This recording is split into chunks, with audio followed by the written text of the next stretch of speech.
Okay, so first of all, we need to make sure everything's working. Cuz, say something for me.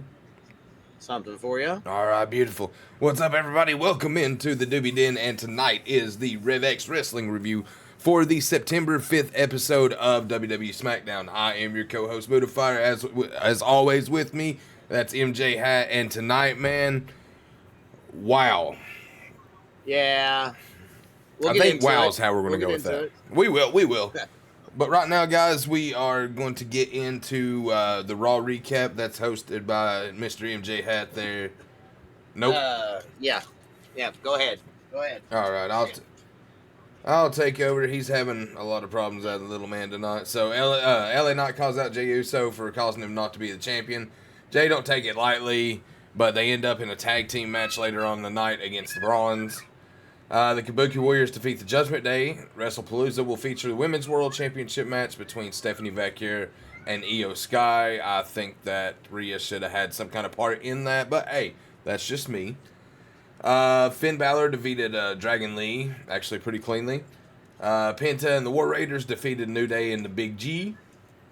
Dom Mysterio was able to retain his IC title against AJ Styles thanks to El Grande Americano coming out and headbutting him with the metal plate. And then you got Bronson and Braun Breaker defeating Jay Uso, Jay Knight.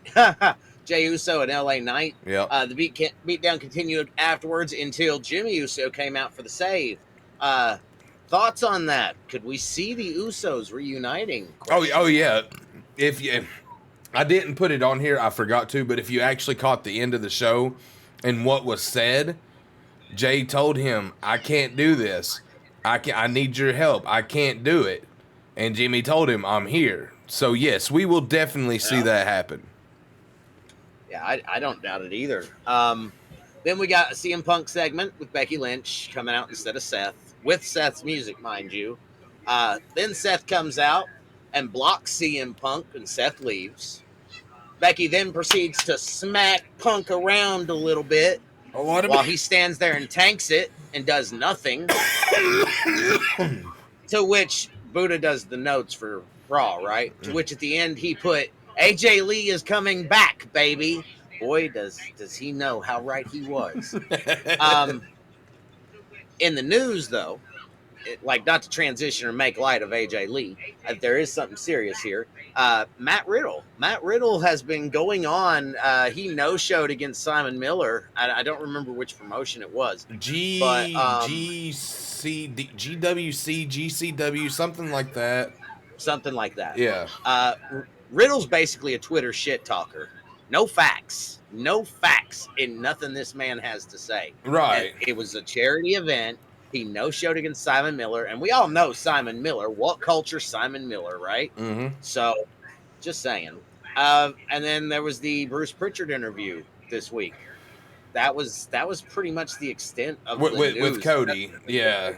Yeah. The only thing I took, the only thing I took from that was the message that Cody said that Bruce had put on to him when he asked for his advice, and he told him go with your gut. Hey, what's up, Vinny? How you doing tonight, brother? Hey, Vinny. But yeah, man. Other than that, man, you know what? It was Conley. It's been a slow week. Anyway, guys, SmackDown came to us tonight from Chicago, Illinois. That is CM Punk's hometown, if nobody knows that. And I think they were at the State Farm Arena or something like that, right? Yeah. So, I thought that we were going to get a big CM Punk start of the show. Man, was I wrong. John Cena opens up the show, comes out, thanking everybody. Let us know tonight something that kind of caught both of us off guard. Tonight was his last SmackDown show on this current farewell tour. Everything he does from now on will be Raw and PLEs. So tonight was his last night. Crazy, right? Yeah. So of course he goes into thanking the fans and everything for over 2 decades. Sami Zayn comes out, and much to the displeasement of the crowd, but they used this as a very big turning curve and had Zayn say that he was going to start up the Sami Zayn U.S. title open challenge, just like Cena had Wonderful idea. with Cena's permission, might I add. He asked for his permission. Absolutely wonderful idea, I feel like. Absolutely. And so did Cena, because Cena was like, hey, yeah, I don't see a problem with that. He goes to leave, and Zayn's like, wait, before you leave, if this is the last time I'm going to get to stand face to face with you in a ring, then let me have the honor of putting my title on the line against you right now. Which he says, let me, yeah, go ahead. If you want some, come get some. Oh, it was beautiful. It was. It was. To which Cena says yes, which leads us into match 1 of the night, which was the U.S. Championship match. Cena versus Zayn. And I tell you, like, more homages in this match, man. We seen Cena do some shit. Kurt Angle, both the ankle lock and the Olympic slam. What else did we see in there? The spear. We seen the spear from Edge. We seen the go to sleep. Yeah, dude, that is probably one of the cleanest go to sleeps, not CM Punk related, that I've ever seen. Like, just being honest. And there was one more, and the commentator didn't call it, but I felt like we got a clothesline from hell from JBL. Yeah, it looked like that, but I don't know if they're gonna, like, I don't know. JBL's doing some weird shit for wrestling right now. Like, he's all he's all involved in like semi-pro promotions. He's with WWE, but like he's doing all these different promotions and just showing up and just clotheslining the hell out of somebody. So I don't know if that's a grander stage story coming or what. But anyway, guys, tribute to, basically everybody. Saw Brock Lesnar come out. I think we might have lost Hat. No, there it goes. Oh no. Oh yeah, we're good. We're good. You're here. Okay. All right. So I think he's going to keep doing this for the remainder of his tour, since he can't get a match in with all these people. Is my what I heard. Yeah. Is he's going to, throughout the remainder of his tour, use signatures and finishers from other superstars that he wanted to wrestle. That's the gimmick. And just pay homage to him that way. Okay. Yes. I mean, look, as long as he can pull them off clean and somebody's not going to get pissed off for him actually just, like, legitimately paying homage to somebody, I'm game for it. Like, I think it's a perfect idea. Yeah. I really do. Anyway, guys, like I said, you heard that right. Brock Lesnar comes out. These guys had beat the immortal hell out of one another. They were laying there. They were getting ready to start getting back up, and Brock Lesnar's music hits. He comes down to the ring. F5 Sami Zayn. Zayn's out of the ring. F5 Cena gets out of the ring, walks around the ring, decides he's going to get back in the ring. F5 him one more time, and then leave them both laying. We go to commercial. As we're going to commercial, it shows a little video package of Brock saying, "Hey, Cena, I'll see you at WrestlePalooza, bitch." So that's what, and then, like, just as soon as he said that, we got the confirmation it will be John Cena versus Brock Lesnar at WrestlePalooza, which is the first ESPN pay-per-view. They're going all out for this, bro. Right there. Yep. Hold on. Yep. Brock Lesnar cannot cut his own promos. That is why he didn't have a microphone. That is why he will not amount to the status that John Cena is. I agree. Never. I agree. But he is a powerhouse. That was a clean way to get him in there. That was absolutely a clean. Like, that little short vignette of "I'll see you at SummerSlam, bitch." Yeah, I swear. That man, that's the best mic work he's ever done. And guys, if you have your own comments about that, let me go ahead and put the stage up here. Y'all make sure to come in and actually join us. Ask to come up on stage, man. We love to chat with everybody about wrestling. So please don't feel afraid or don't feel like anything. Raise your hand. We can't see you. You can see us, obviously, but we can't see you, so there's nothing there. And we're not going to be argumentative or nothing like that. We love to talk wrestling. I have my own ideas. Hat has his own ideas. Sometimes we clash, but we always go back to the same thing. We love wrestling. We're just that good. Absolutely. We're just that huge of fans. So anyway, guys, in the chat, I did put the stage up there. If you'd like to join us, please click that link. Come up on. We'll give you a good chat. And anyway, won't you lead us into match number 2 there, bro? Absolutely. Match number 2, Damian Priest versus Aleister Black. Before we get to this, at this point, we got a vignette in the back. There was I think it was a Tiffany Stratton interview. I didn't write it down. Becky Lynch is shown arriving at the arena, right? We already knew CM Punk was there. Becky Lynch is shown arriving. Agreed. Aleister attacks Damian Priest at the entrance at the beginning of this match. So we didn't even know if we were going to get a match. Right. However, it was pretty decent. It went back and forth. Aleister uses the ref as a diversion to hit a black mass. 1, 2, 3, clean one, besides the distraction. What do you think about Aleister and Damian in this feud that they're building? Do you think it's actually going to go anywhere, or where can it go? Like, I'm not saying that argumentative, but like, where can they really go with it? I mean, this is Aleister's like first big program since getting back into WWE. I feel as though Rusev, who came in maybe a week prior to Aleister Black, has gotten a better program run with Sheamus than Aleister Black's getting with Damian Priest. I think what Go ahead. I think what you said during the shows, both shows, in fact, I think that both Rusev and Aleister Black are going to end up with tag team partners soon. I think you're right. And I think Sheamus may be one and Damian Priest may be the other. And if so, look, Priest and Black, I feel as though would be a fucking solid gothic, like hardcore metal tag team. Okay, I could see those two just destroying everything. To the Wyatts? Oh yeah. Oh yeah. That would be awesome. Oh yeah. However, the question I have: how do we solve the tag team problem on SmackDown? Because it was this great, grandiose stage, but since the Wyatts have took the titles, man, there's not really a lot of tag action going on unless it's Mello and Miz. Hey, let me ask you something. What did we see? What did we see at Clash of Paris with the tag titles?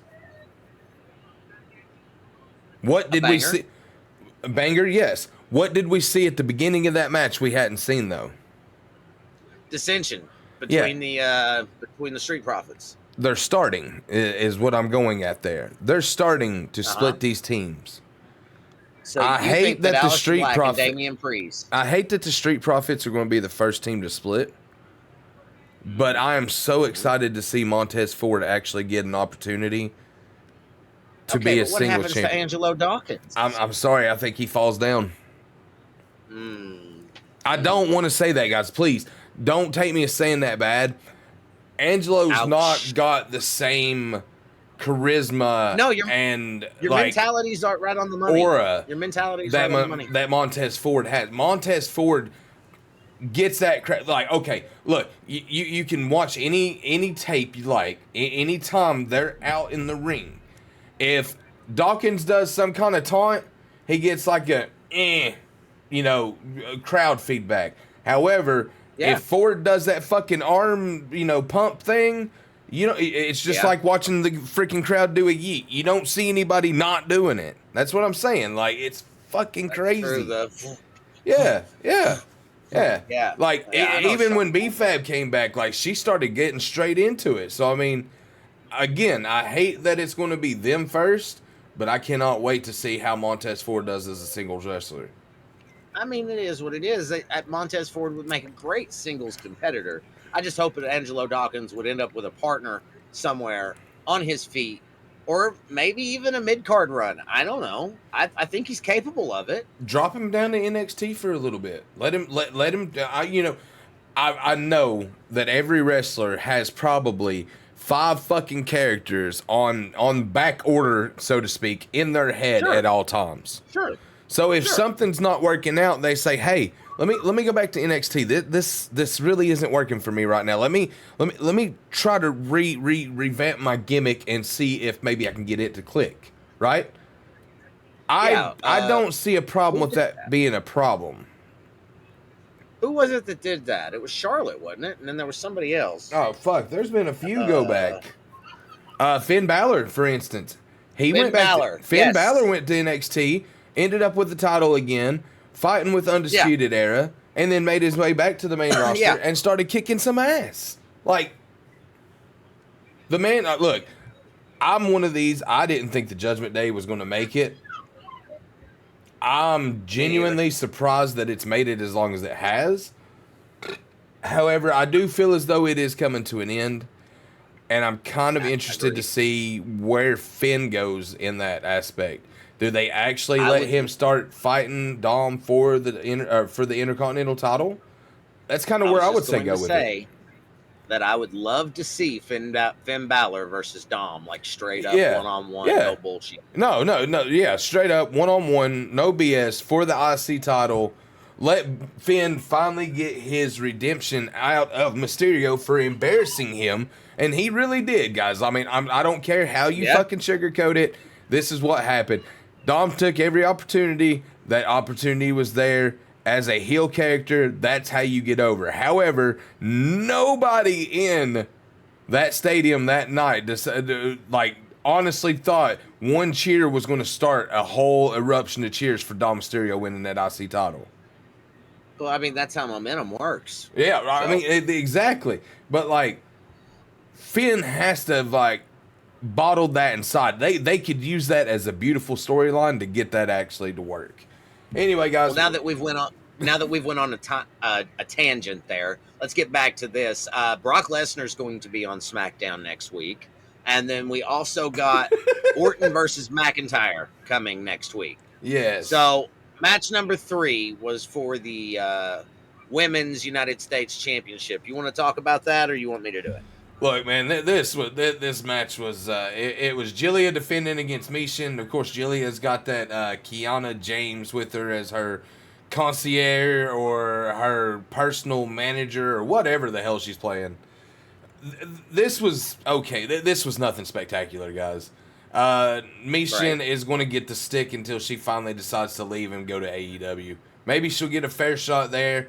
But they don't see anything with her in WWE. The fact that they keep her around. She's a jobber. Yeah. She's a jobber. And I guess she's okay with being a jobber. As long as she gets a decently profiled match every so often that she gets to take the victory in, she seems to be in a happy place.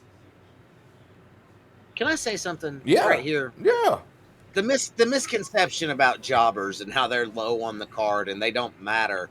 These jobbers, Michin, Otis, Miz, people in that nature.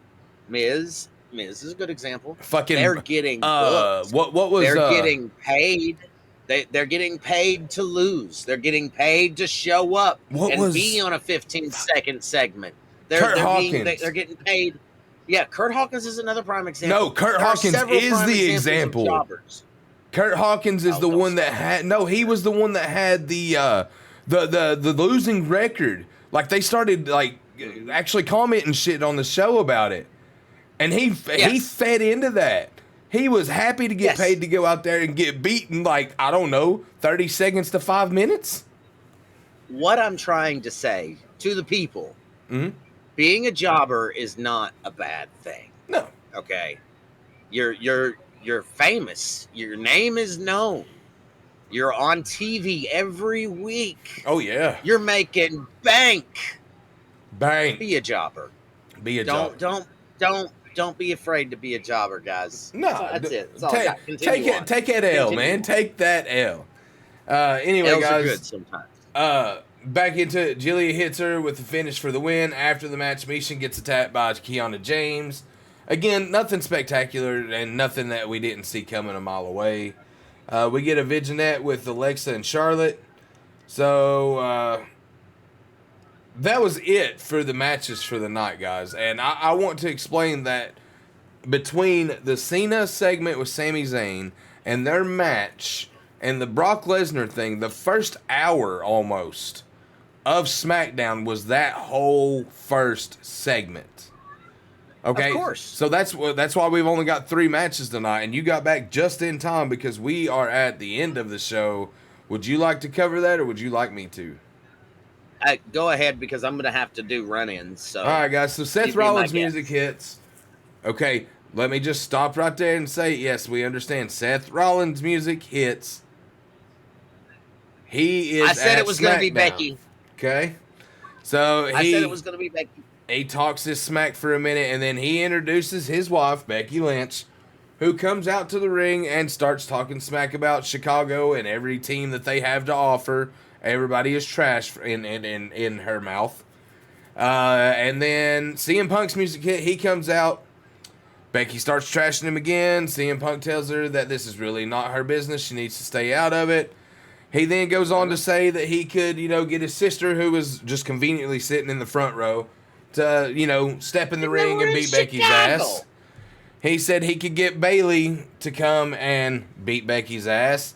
He said he has a favor with the Eradicator, Rhea Ripley, and he name bombs every one of these guys, but he says he has that favor that he could call in on her. And Becky starts assaulting him. He gets out of the ring. He tells her that he did call somebody to come and help. And lo and behold, guys, 10 years later, and AJ Lee's music hits, and out she comes. And I swear to you, no lie, she's gained a little bit of weight, but not enough to bother. Like, if that makes sense. I think she was fine. Yeah, she looks just like she did 10 years ago, just a little a little bulkier. Not really like gaining weight is a bad thing, but like she's got more muscle on her. Like her legs, you can see the damn muscles in her legs, and you used to not be able to. I expected her to come running down to the ring and knock the crap out of Becky. No, she takes her time. She skips. She soaks in all the cheers. Man, it was great. It was great. I loved what she did. Methodically, mind-fucked Becky is what she did. And then she Lynch physically beat her ass. So, the best of both worlds happened right there. Becky hightails it out of the ring. Seth comes over the barricade, gets Becky. CM Punk goes in the ring and consults his wife, and we have the setting is right there, and and we already know what it's going to be. It's going to mix tag at WrestlePalooza, Becky and Seth versus CM Punk and AJ, and it's going to be an epic match. I'm telling you now, if they do it right, faces win. If they do it right, the faces win. I don't doubt that. Yeah, I don't doubt that. I don't see AJ Lee coming back not getting a win. I don't see AJ Lee not coming back and probably going after that IC title, really. Agreed. It could be. Becky Lynch has a new competitor. I think it's kind of cool, though, because it's like legends are going for this title first. You notice that? Yeah. It's impressive. Bayley, Becky holds it. Fucking Nikki Bella's been after it. Dakota Kai, yeah. Oh wait, no, not Dakota Kai. Sorry, she was on the other one. Lyra Valkyria. There we go. Lyra Valkyria, yeah. Yeah, and she can't challenge for that anymore. But she has a match on Raw this coming week. I don't think I put that in the notes, but she asked for a match against somebody next week, and I think Aldis told her it was good, or Pierce told her it was good, or something. Like, I don't remember. Yeah, it's Raquel Rodriguez, or not Raquel. The other one, Roxanne Perez. Roxanne Perez. But anyway, guys, what did you guys think of tonight's show? I honestly got to tell you right now, even though there was a historic comeback and it was a historic show because it was Cena's last show, it was kind of mid, except for the comeback. So, 3.5. That's me. Actually, I'm not even going to argue that. The first hour full long segment between Cena, Zayn, Lesnar. Wow. I mean, don't get me wrong. It never really anytime Cena gets into like his lovey-dovey conversations, it lags a little bit for us. But like when the match itself was great. Like there was one fuck up, Cena got kicked in the face and then got clotheslined for his troubles. And it was his own fault. He went to the side instead of straight under. Like that's the only thing he done wrong. After that, not another fuck up. They wrestled a beautiful match. Sami Zayn proved right there per- he can hang with the best was of on them. par. Yeah. Performance was really on par tonight. Like they did good performance wise. So But I would I say just that was probably, yeah, I would have to say that's probably match of the night. Hands down. agreed. Hands down. Second match was Um, okay. Again, nothing special. And you kind of already knew the winner. And Yeah. then the third, what was the third match again? I can't even remember. The women's under. No, sorry. United States. Second match was, I guess, here we go with this week's Shocker of the Night. I think Aleister Black's up like fucking 3-1 on Damian Priest now. So I figured they'd let it at least tie up. Not yet. And match number 3 was nothing to write about. It was definitely not up to par. It should not have been the main event. You should have put Cena and Zayn in the main event. Sorry. And I'm not saying that bad. It didn't carry its weight as a match to me. Well, they didn't want to overload the back hour. Right, you right. know? But, So, but I mean, they get it. needed a little bit on it. So, but anyway, guys, as far as it goes, I have to agree with Hat. Tonight's a 3.5 for me as well. With that being said, guys, that's going to do it for this week's edition of the RevX Wrestling Review. 3.5 tonight with 3 matches, 2 comebacks. We did get to see Brock Lesnar, and we did get to see AJ Lee after 10 years. So AJ is the reason for that 0.5 for sure. But anyway, guys, next week we will be back with another edition of RevX's Wrestling Review. And until then, I am Buddha Fire. That is MJ Hat. And until then, we will catch you guys on the flip side. Later. Peace out. Be good, guys. Peace.